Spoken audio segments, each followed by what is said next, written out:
پرونه راسې پر میډیا باندې بله ورځ بلکې ورځ دوی وشو چې زمونږ پاکستانی کومه ډاکټر عافیه صدیقي د تاسو مې پیژنئ هغه په امریکا کې په جیل کې ده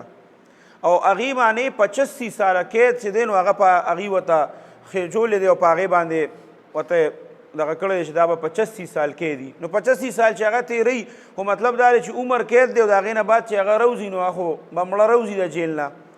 نو زمونږ مسلمانان بس دې ته خوشحالېږي چې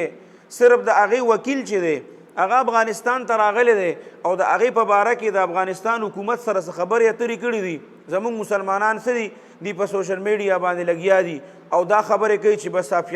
ډاکټر عافیه صدیقي چې ده هغه افغانستان امریکې سره مذاکرات کړي دي او د هغې 7 پوجیان به دی دلته نه رها کوي او د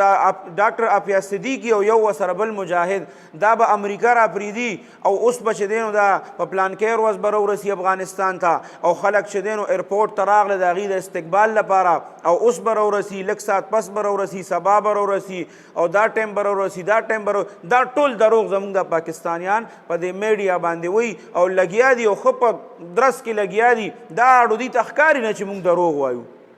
بس په دې باندې ځان زړه خوشحالۍ چې زمونږ هغه کومه خور هلته کې قید ده نو د هغې د رهایۍ دپاره څه نه کوو خو بس اوس رها کېږي او اوس راځي او اوس به د افغانستان په ایرپورټ باندې کوزیږي بس دا خبرې شروع دي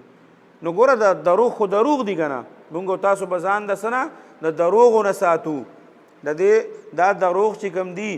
دا د انسان رزق ختموي